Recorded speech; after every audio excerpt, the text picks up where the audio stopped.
Hello, you are listening to the Natural Healing Show for UK Health Radio. I'm your host, Catherine Carrigan, medical intuitive healer, Amazon #1 best-selling author. You can find out more about me and my work at catherinecarrigan.com and unlimitedenergynow.com. While you're there, definitely sign up for my newsletter so you can find out even more about how you can be healthy naturally. Now, our guest today is Robert Ferguson. Robert Ferguson is a fat loss coach and author, and you can find out more about Robert Ferguson and his wonderful work at dietfreelife.com and stayhealthy.com. Welcome, Robert Ferguson. Well, thank you. It's good to be here. Robert Ferguson, as we do this interview, the entire world is in the midst of the world's worst health pandemic of our lifetime, coronavirus.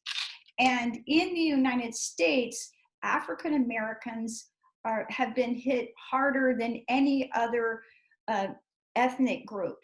What is the status of African Americans and the COVID-19 virus in the United States? Well, it's horrible for African Americans, horrible for Latinos, horrible for all of us, right? But there's a disproportionate amount of African Americans in the United States that are dying in comparison to other ethnicities. So for instance, if 20,000 have died, then 10,000, a little more, maybe a little less, are African American, when African Americans make up somewhere between 10 to 13% of the population. It becomes quite obvious that, okay, more people who are dying as a result of this, COVID-19 are Black people that live in America. Right. And this interview will be listened to hopefully for years to come. But at this moment, there's over 40,000 Americans who have died. And according to research from Johns Hopkins University, 34% of those COVID deaths have been African Americans. Now, our audience here at the Natural Healing Show is global. So we're wanting to understand also about British citizens of Black African and African-Caribbean descent. How are British citizens of Black African and African-Caribbean descent faring in the UK? Are they also suffering disproportionately? From what I understand, and the conversations we've had at Stay Healthy and among other peers of mine around the country, that's not the case. It's happening in the United States of America. And I believe, largely that's the result of the living conditions, the pre-existing inequities, if you will. There's more health inequities among African Americans than there are any other ethnicity. Well, actually, arguably, you could say the same for Latinos in America. And what I mean by that, for instance, when they said that we're going to start doing more testing for COVID-19, we're going to do drive-throughs where people can get in their car, and being in their car, they can drive up and they can get testing to find out if they're positive. Well, the inequity about that, the health inequity, is that it's unjust because not everyone has ownership of a car. And because that's the case, that's not fair for everyone. So it's not just a health disparity, it's a health inequity. And when it comes to African Americans in America, in under-resourced communities, there's a large number of those people who have fallen prey to health inequities, meaning, they don't have the same access to certain transportation. They don't have the same access to being able to walk over to a store and get fruits and vegetables that are fresh. So there's a lot of challenges that were pre-existing, and now we're at a place where the outcome of those pre-existing conditions are ending in more people dying from that community. And this is absolutely heartbreaking. And as at this point, there's over 2.2 million people all over the globe as of this moment who are suffering from coronavirus. But again, and hundreds of thousands of people have died literally all over the world.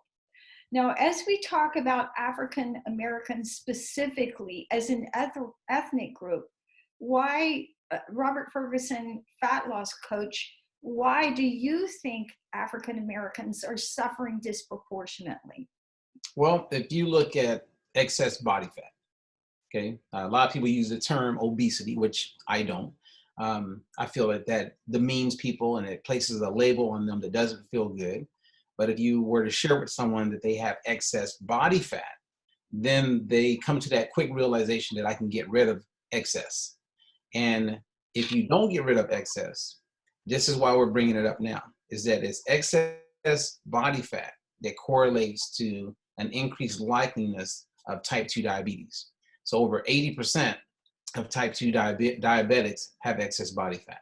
When you look at respiratory conditions and challenges, whether it's asthma, then the increased amount of body fat you have is the increased likeliness that you will have asthma, as well as for a longer period of time. Excess body fat correlates with increased likeliness of attracting certain types of cancer. Matter of fact, there's over 10 cancers that directly relate to excess body fat. So when you look at excess body fat and how it's causing hypertension, it's causing all of these other conditions to worsen, then a large disparity of those people with excess body fat in America are African Americans, people who are Black and brown. So you're obviously, if they're saying this is a respiratory virus, a disease, and it's attacking people with preconditions who are already battling with hypertension, and all the other challenges that come with excess body fat, then of course the outcome of death, the lack of resources getting to the hospital, the lack of education to know when to go to the hospital, is going to play a major role in the people who are not going to survive this virus. Now, at this point in time, millions of people all over the world have lost their jobs. There's lines for food banks here in the US that literally stretch for miles. And in South Africa, there's even rioting over lack of food. Is now really a good time to go on a diet? It's a serious question. I never said that. Yeah. But we're talking about the pre-existing situation that we're in. Yes. You know what? This is absolutely crazy. When you can go to Las Vegas and no one's on the strip, no one's in a casino, no one's in a hotel. No one could have imagined this would happen. Like not even close to it. And all the jobs are impacted. Yes, I think we're a day away from total chaos, right? But at the same time, I know that when you feel better, you're more apt to do better. So if someone's in their home, right, when we have over 90% of people around the globe are eating out most of the time and not eating at home. Whereas if you go back 100 years ago, only 5% of the people were eating out and most people were eating at home. Well, when you're eating at home. I'm going to interrupt you. You mean we'll call it in the old days, because now 1/3 of the globe is in lockdown. So nobody's going out to restaurants right now. Right. And because that's the case, they're in control of the foods they're eating. So I know a lot of people that when we come out of this are going to be down 10, 20, 30 pounds, feeling better, looking better, stronger, so they can, go get a new job and feel good on the inside so that, they can thrive on the outside. So I think this is a great opportunity for us to look at what is available to us at this moment that we can work on and improve. And it's going to make us better people as a result of going through what we're going through. Well, I know, for example, for myself, I've moved my yoga and my Qigong classes online. And I taught a class Saturday, and somebody in Saudi Arabia participated by Zoom. And, we either do classes on Zoom or we don't have classes. That's right. The gym that I used to belong to is shut down. So, and I just spoke to a friend in South Africa yesterday, and he's on total lockdown and he's not allowed to leave his house. So what kind of exercise do you actually recommend that we can practically get during a lockdown? Well, look at the technology that we have access to. If you go on YouTube right now, you can say, I want to do a kickboxing class. Well, there's a whole bunch of them that are going to come up. Then you can go to all kind of other sites. And then there's sites like Beachbody that they sell a membership. So there's a lot of opportunities for people to work out and make the most of this technology. Some people, they're learning about all this technology for the first time, believe it or not. And I think it's going to open up opportunities for people like yourself who never thought about having an online course or teaching online. Well, now instead of, those 8 to 20 people that locally come to your class, you got those people, but then you also have people all over the world that can experience your training. So, and if you look at people who end up in prison, those people oftentimes don't have access to lifting weights, but they learn how to use their own body, right? So squats, lunges, push-ups on the wall, on the floor, and just, stretching out. You can get in unbelievable shape without weights inside your own living room. For free. For free, yes. Free, It's just absolutely. making time to do it. But, to your point, also, there's quite a few people who are depressed right now. Mental health is at an all-time high. Domestic violence is at an all-time high. It's horrible. So people are dealing with the mindset of food insecurities. Are we going to be able to eat this month, this week? What is it looking like? Will I get my job back? I mean, there's a lot going on, and blessings to all the people who are going through this and all the people who are helping people through this. Right. And I know that I'm always so thankful because I can still go for a walk. Praise Yes. God.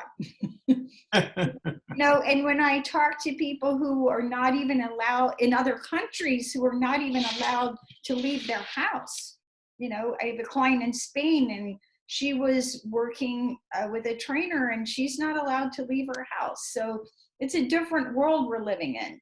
So let's go back to the African American community.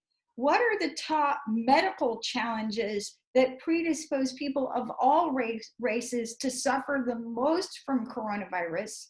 And why do you think, Robert Ferguson, that African Americans have the most challenges with these illnesses? Well, again, the longer we talk about, COVID-19, and talk about the potential of a person, dying as a result of attracting this virus, we're going to be talking about excess body fat. And when you talk about excess body fat, you're going to talk about everything from lupus to PCOS to fibromyalgia, hypertension. The list goes on and on and on, right? So we get that link. Now, if you're stronger, and let's say your immune system is up there and is functioning well, then you have a better chance of not falling prey to this virus. But if you're already compromised, you have all the signs for metabolic disorders, to include, you're walking around and a stroke could hit any time. You have some cardiorespiratory challenges that are taking place. Maybe you have stents placed in your hearts. Maybe your arteries. Maybe you just recently got diagnosed with breast cancer. You went through chemo. You're trying to rebuild and get your strength back. So your immune system is compromised. My recommendation to everyone is to focus on doing the things that are going to support your immune system being in homeostasis, being strong, and avoid doing the things that can cause your immune system to be compromised. So what do you think? Good idea. Okay, so then it's like, okay, so what is the immune system? Well, I know that the immune system, 70% of it is based on your intestinal health, right? Your gut bacteria, all those healthy bugs that are floating around. Well, if that makes up 70% of your immune system, let's do the things that are going to support our immune system to be strong. So what are some of the things that a person can do? Well, exercise, we know, increases the healthy bacteria in the gut. So be as active as you can. Because if you look at the flip side of that, you have people who are probably walking, let's say 5,000 steps a day, 8,000 steps a day. Maybe they walked their kid to school, and we've taken all of that away. So when I was normally walking 8,000 steps in a day, I'm now stuck in quarantine inside of a home. I'm doing 500 steps a day. So unless you're making an effort to get in those steps, then you're going to see your metabolism kind of shift a little bit. You're still kind of eating about the same, maybe eating more. There's no structure there. Activity's down again. So now you're starting to gain some weight, and we start to compromise our immune system. So things you could do to maximize your immune system, exercise, and I would say don't over-consume alcohol because that can compromise your immune system. And I didn't say don't drink. I didn't say have a glass. I mean, I never said that. I just said you don't want to be getting drunk. And that's happening quite a bit right now with people who are locked inside. You know, when they would wait until 7 o'clock to have a glass of wine, they're now having a glass of wine at 1 o'clock, right? Yes. And then it just spirals. Another thing I would say to avoid doing, if you want to support your immune system, is don't eat deep fried food. And that's because it takes more work to metabolize deep fried food. And it can compromise your healthy gut bacteria. So now, bake it, broil it, poach it, pan fry it, but don't deep fry it. Okay, and I'm going to interject because one of the things that I always say to my clients is I have a little saying that I came up with, which is nobody in their right mind eats cats, right? When you agree, nobody in their right mind eats cats. Well, first of all, inflammation is a primary cause of obesity, and it's also a primary cause of cancer, right? If you study cancer, the 3 risk factors are impaired detoxification, inflammation, and stress. Well, everybody's stressed. 40% of the population has impaired detoxification, but you can control inflammation by what you eat. Now, how do you know if you're inflamed? If you have pain anywhere, you're inflamed. And just like you said, 70% of our immune system begins in our gut. Inflammation begins in our gut, and you get to control that by what your diet. So just like what you eat. So just like Robert Ferguson said, reduce or eliminate fried foods. I grew up in Savannah, Georgia. I happen to love fried okra, one of my favorite foods. But so when you reduce or eliminate your cats, then you lower your inflammation naturally. So again, nobody in their right mind eats cats. What are cats? Caffeine, alcohol, tobacco, sugar. And then so no one in their right mind? Nobody in their right mind eats cats. Easy way to remember it, right? Well, but I like wine. Exactly. So you reduce, me too, you reduce or eliminate your cats. You reduce the caffeine, alcohol, tobacco, sugar, fried food, and what I call friends of cats, which are fried foods and gluten. And you'll know when you've got your cats under control because you don't hurt anywhere. If you have pain anywhere, whether it's a pain in your foot, a pain in your head, a pain in your finger, a pain in your back, you've got inflammation. And inflammation is a primary risk factor for causing obesity. And the reason that works, I'm giving you a lot of well, keep in mind, does the chicken come before the egg or the egg before the chicken? Okay, so you back to you. So you tell me, what do you think? No, I'm with you, but you know, I'm also one of those people that my entire career and work I do is framed around compassion and empathy. And me as well. And so in my life and the work that I've done 2 evidence-based placebo-controlled studies that have demonstrated the effectiveness of the methodology that we created. And I only bring that up is because it's not a fly-by-night. It's not something I've done for a couple of weeks. I mean, I've been doing this consistently since 1995. And then I began my work with Stay Healthy, and they acquired Diet Free Life. And they've been around since 1995. And there's a ton of amazing people, very educated researchers, scientists, physicians. And we all agree that, yes, inflammation is a big part of the problem, but sometimes gaining excess body fat is what triggers the inflammation. And oftentimes it could be the inflammation that puts a person in a position where their metabolism compromised and the result is increased body fat. So that's what I mean by chicken or egg, who knows? Exactly. But if we do all the things that you and I are talking about, if you aren't over consuming with alcohol, if you're not, I'm not saying don't eat deep fried okra because I like it, but don't make it something that you're doing at this moment. If you want to maximize your immunity, your immune system, and be as strong as possible if, God forbid, you come down with COVID-19. Right. And I agree with you. I happen to be 61 years old. My hair is real. My wrinkles are real. My body is real. I've been doing this only 27 years, just a little bit of time. And I agree with you. It's not about being perfect, all right?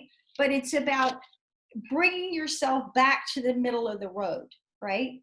And if you have excess body fat or if you have pain in your body, then you can bring yourself back to the middle of the road. And you do that by reducing or eliminating the carbs, the fried foods and the gluten. And that helps you lower your inflammation, and it makes it easier to lose weight for sure.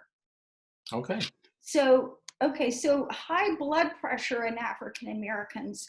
Why do you think, Robert Ferguson, that high blood pressure is a primary risk factor for having worse complications for COVID-19? Well, if anytime your body is not in homeostasis, you become susceptible to some type of chronic or acute disease or negative outcome. And hypertension is just one of those metabolic factors. In the African American community, a lot of people would say that a lot of Black people in America are eating a lot of foods that are high in sodium, that lack potassium, mostly deep fried, and as they gain body fat, their organs get fatter, and as a result of that, you see this increase in blood sugar, as well as they become more hypertensive. So, but that's not always the case. Just because grandma and mama found themselves with hypertension or type 2 diabetes doesn't mean I'm going to inherit it. I don't know if you ever heard this, but someone said it years ago. They said that your situation may pull the trigger, hypertension, type 2 diabetes, but it's your lifestyle, or it may load the gun, but it's your lifestyle that pulls the trigger. So I believe that, yes, there are certain things that are just part of who we are, but there's a lot of things that we can nurture that can make our experience in life totally different from those before us. So their type 2 diabetes, their hypertension doesn't have to be forecasted in my life. I can choose to eat a certain way, to live a certain way, or I can maximize, the quality of my life by taking care of my body, my metabolism, my immune system, et cetera. Right. And my understanding is that 3 of the risk factors that make it much harder to survive COVID-19 are excess body fat, high blood pressure, and diabetes, which are in higher prevalence in the African American community. Yes. I also want to share with our audience, since the coronavirus has hit the globe, I've been giving away one of my 10 books for free. It's called The Little Book of Breath Work. So if you email me at Catherine@CatherineCarrigan.com, I will send you for free a copy of The Little Book of Breath Work. And this, I have to tell this story about how this book came to be, because years ago, I had a client. He was an African-American gentleman, mid-30s, with high blood pressure. He was on not 1, but 3 different blood pressure medications. And his blood pressure was so bad that his kidneys had failed. And he had to get up every morning at 4 a.m. to drive to a dialysis center. So here's this gentleman, mid-30s. He was a barber. He was not able to work. He was so sick. He was not able to support his wife and children. So he had money problems, health problems, tremendous stress. And I remember I do all my work prayerfully, thinking, what can I do to help him? And I taught him breathing exercises. And I created videos so that when he went home, he could learn them, so that when he was receiving dialysis, he could lower his anxiety. And there's a lot of research that if you have high blood pressure, you're actually not breathing properly. Specifically, you're not exhaling properly. Now, you may think, well, I'm listening to this broadcast, so I'm alive. I've always been breathing so far throughout my life. And that's true, but you may not be breathing correctly or optimally. So the Little Book of Breath Work contains breathing exercises that you can do that are going to lower your anxiety. And research out of the Institute of Heart Math shows that anger and anxiety are the 2 emotions that drive up your blood pressure. So this is going to teach you how to lower your anxiety naturally, which is going to help all of us get through this challenging time. And there's also specific breathing techniques that help with high blood pressure. So Robert Ferguson, since hypertension is one of the primary risk factors for severe complications of COVID-19, what are you advising your clients with high blood pressure to do right now? Well, the thing that you know how you said that there are specific like techniques for breathing, well, there are specific techniques for eating. And what we do at Stay Healthy is that we have a method, a program called Diet Free Life. So it's not a diet, in our opinion. It meets people where they are, and it shows them how to eat the foods they're going to eat in private, but eat them in a way where they can improve their overall health, as far as improved blood pressure, blood glucose levels. All of those things can improve, and they don't have to feel like they gave up foods that they love, if that makes sense. Absolutely. And you know, I agree with you that this is a mindset. As I mentioned, I'm 61, my hair is real, I don't dye my hair, everything about me is real. I'm the same size that I was when I was 28. And the reason I know that is I have a dress that I've saved because I saved money since I was 28 that I can fit into. So it's a mindset. So Robert Ferguson, you teach people this healthy mindset. And again, I don't diet. Who likes to diet? That's no fun. I want to eat my fried okra sometimes in reasonable amounts. What is the mindset, Robert Ferguson, that you feel will help people achieve their ideal size without dieting? Oh, well, you know, I'm glad that you brought up mindset, because mindset is often something that's not really talked about, right? So whenever you talk about weight loss, people are real quick to say, hey, you know, 80% of weight loss is your nutrition, or 80% of weight loss is how you exercise. Well, I'm a big believer, and we push this everywhere we go, as a result of the work we do to Stay Healthy, is that it's a three-legged stool, if you will, right? So if you were to give each leg 33% for it to be in balance, I give 33% to fitness, how you move, activity, 33% to nutrition, how you eat, what you eat, how much you eat, and 33% to mindset, how you think, you know, like what is your thought patterns throughout the day. And then with that, totally 99%, you have 1% that's left over. That's where I say you create the tipping point based on that 1% goes to where you best benefit, right? So before I had kids, fitness, no problem. I would work out in the morning, go back, work out in the evening, just because I had the time. And then after kids came, I wanted to be there when they woke up. I didn't want to leave too early. So exercise started to be thrown off. And so I took that 1%, which means that 1% is a ball full of a lot of energy I had to put into finding a way to get an exercise and also being able to have that quality time with my kids. Some people have no problem with that, and they need to put that 1% to nutrition. That's where their challenges are. And then some people need to put it in mindset. Because if you don't have the right mindset, right, or if you don't have the reason why that's really strong, you don't have the motive, it's hard to take action, which gives us the word motivation. So with most people, I'm always addressing mindset. And with many people, I think that's the thing that stopped them from being able to really take control of their overall health and run with it, is that they know what to eat, they know how to exercise, but they can't stay motivated. So that's your sign that mindset is where you want to put that 1%, so that that's the strongest. Protect it and don't let people, you know, break you down and throw you off, and don't fall prey to the naysayers. You know what I mean? Like, you got to find that way to get your mind right, and then you can get your body tight. Now, you know, we started this interview by talking about how coronavirus is really disproportionately affecting the African American community, with 34% of the COVID deaths, according to research from Johns Hopkins University, affecting the African American community. In your professional opinion, Robert Ferguson, is coronavirus a wake-up call to the African American community to place a higher priority on their health?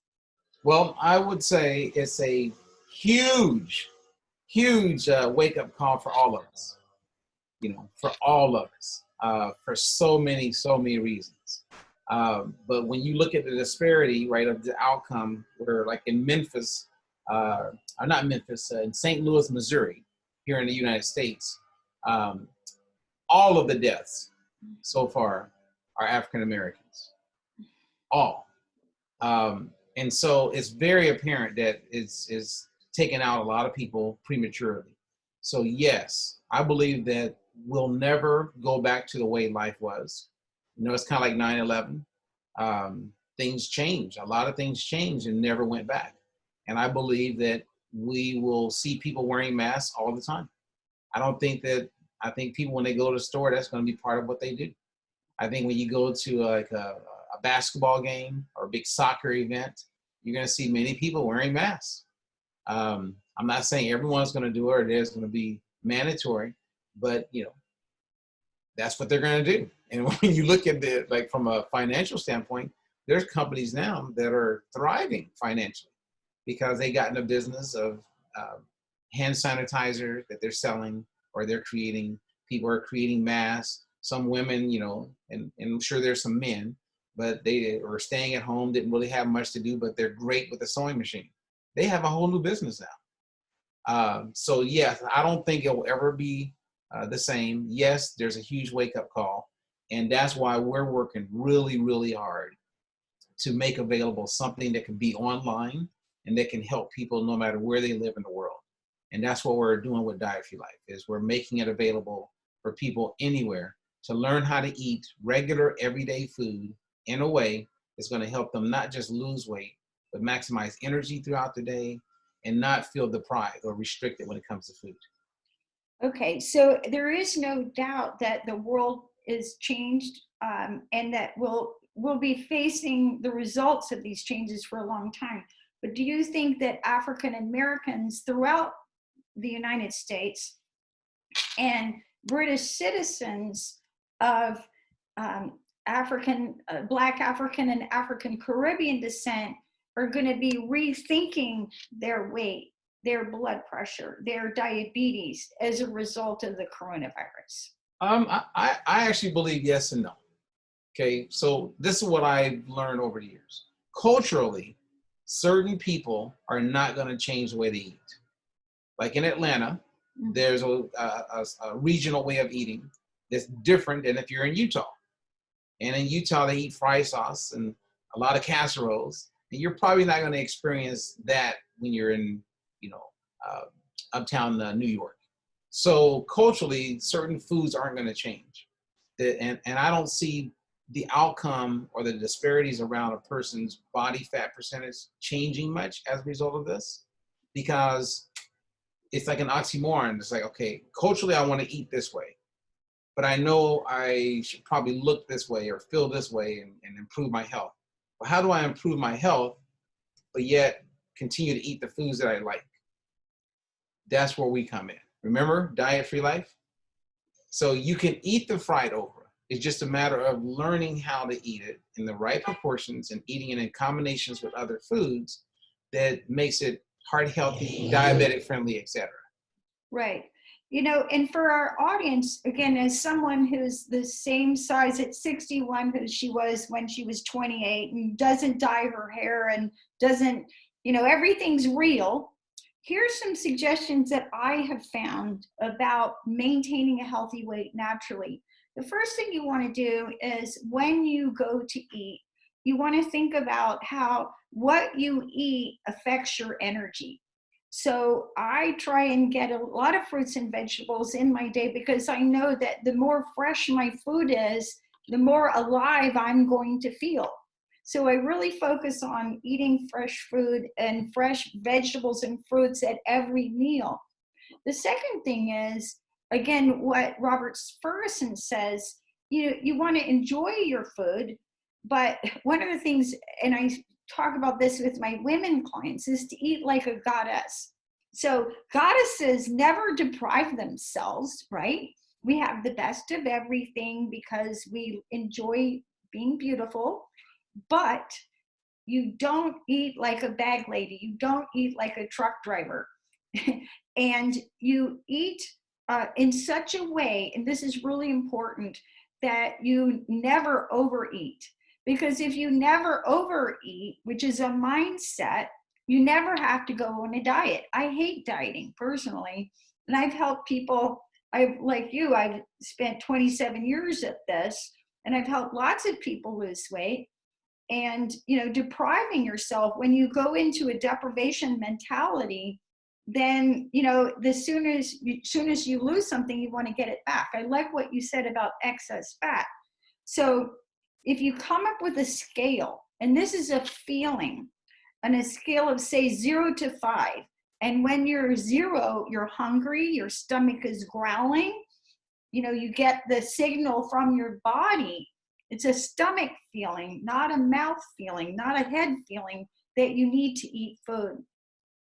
When you're 5, you're totally full.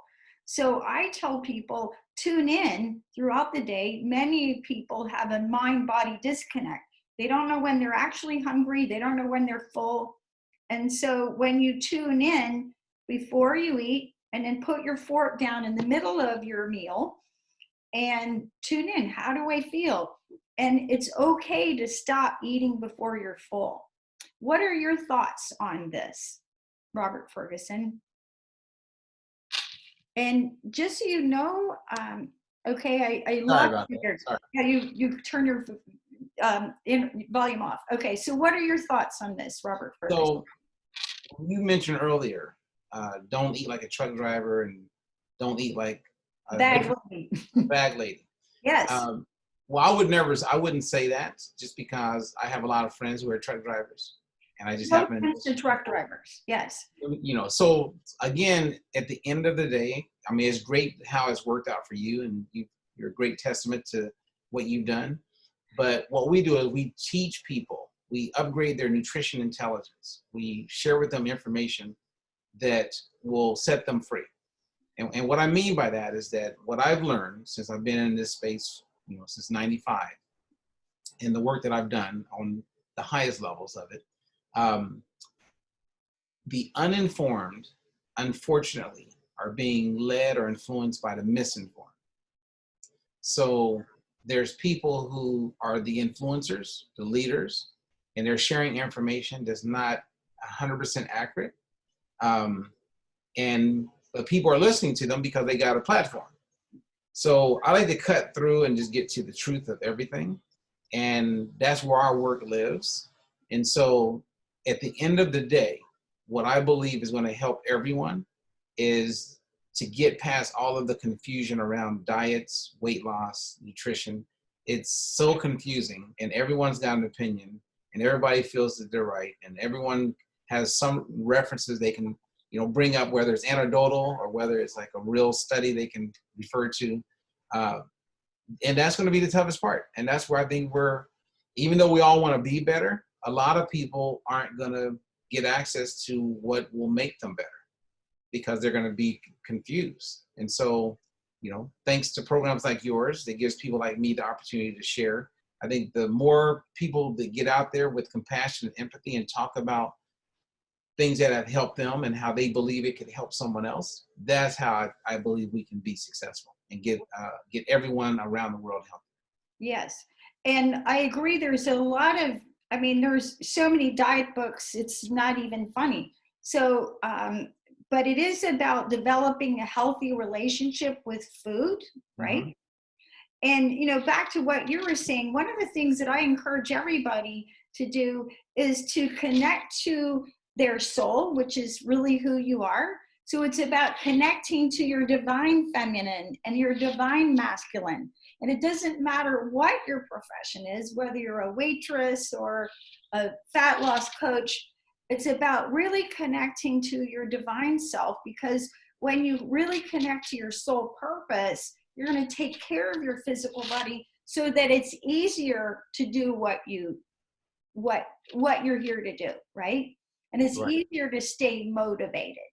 So how important do you think it is to overcome food addiction? Alcohol addiction is well known, drug addiction is well known, but I believe that many people who struggle with excess body fat are using food in an addictive way. So when I'm talking about stopping eating when you're full, before you're full, if you can learn that one skill, you can eat a cookie and go, I've had enough cookie. You can eat anything and go, I'm full, I'm tuning into my body. How important is it, in your opinion, fat loss coach Robert Ferguson, to deal with the issues around food addiction? Well, it's interesting. My thoughts about food addiction. I can't say that it does not exist, but what I can tell you is that of the thousands of people I've worked with, whenever I've worked with someone who felt that they were addicted to food, once they upgraded their nutrition knowledge and learned how to eat in a way where they wouldn't fall prey to biological hunger, meaning that their blood sugar levels flatline, then they didn't have that addiction. I also, believe in, if you ever watch Sesame Street, which is worldwide, you have the Cookie Monster. And the Cookie Monster, for years, his biggest challenge was, how do I see the cookie and not eat the cookie? And he would play tricks on himself, like constantly, to like talk himself out of or manipulate himself away from eating the cookie. But always in the end, what would happen? He ate the cookie. So in the world of psychology, which I have a master's in counseling psychology, in that space, what we know is that feelings follow thoughts. So if I have a thought, I have a feeling. You don't have a feeling and then a thought. So when you are addicted to drugs, which I've done a ton of work over the years, working with recovery centers and working with people going through that challenge in their life. When you're dealing with drugs and you're addicted to drugs, there is no rational cognitive thinking. That's why you could hit your own mom over the head and steal her money so you can go get the high. But I've never met someone with that type of behavior around food. That makes sense? I haven't seen someone smack someone upside the head for Oreo cookie, right? They haven't committed a crime to get food. Yes. Yes. I mean, I've heard people, rob a bank so they can feed their family. I mean, I get that.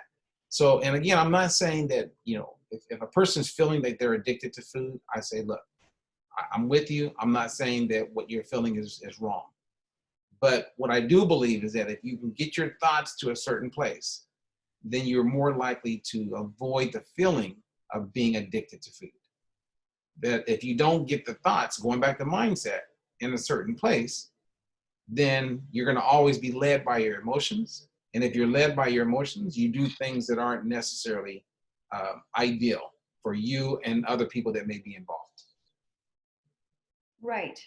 And what is, Robert Ferguson, what is the BFI, or body fat index, and how does that differ from the body mass index?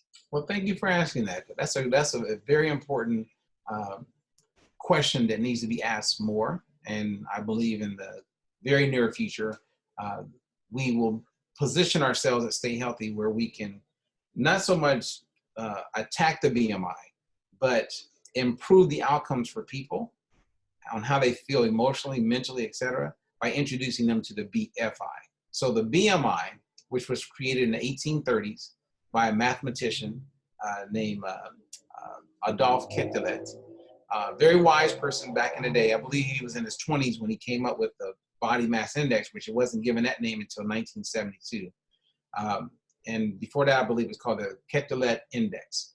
But it was based on, they took some cadavers, around a half dozen or so, all Caucasian men during the 1800s, and based on their height and weight, came up with a formula that would categorize them as being healthy or not. And then they threw in like some additional mathematics based on what these men believed would be ideal for women to come up with what they believe the woman should look like or weigh and based on height and be healthy. And unfortunately, it was never intended to tell a person if they were over fat or under fat. It was based on gauging information around the world that we could look at to help us, and everyone was in agreement with. Well, the National Institute of Health, the World Health Organization, every organization that's a leader in the industry, whether it's medical, research, American College of Sports Medicine, they all agree that the BMI is not accurate. They all agree. And it's a disparity. And I say that because if you took a Caucasian woman who's 5'6", 125 pounds, and you took an Asian woman, 5'6", 125 pounds, the Asian woman, just because of their genetic makeup, are going to be on average higher in body fat compared to the Caucasian woman. And you may experience the same differentiator when you compare the Caucasian woman on average with an African American woman. We know that Venus Williams is not obese, but based on the BMI, she is. We know that Tom Cruise is not overweight, but based on the BMI, he is. So the body fat index is something that we created to give people a real opportunity to be successful and to have a factual number. So in comparison to what they call a DEXA scan, which is the number one, the gold standard for telling you what your body fat percentage is, within 2% accuracy, our BFI calculator will tell you what your body fat percentage is. Isn't that cool? That's very And cool. all we need is one measurement, which is your waist. And then we take into consideration other markers like your gender, your ethnicity, which the BMI doesn't even look at. And in seconds, we can tell you what your body fat percentage is.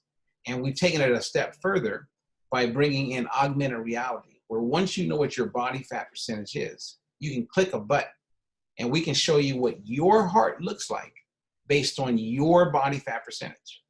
And we can do the exact same thing for your liver and your kidneys. So now you can see what your organs are looking like at that percentage. And then we have a scale where you can see what your organs are going to look like as you drop your body fat percentage. And that's quite rewarding. That's wonderful information.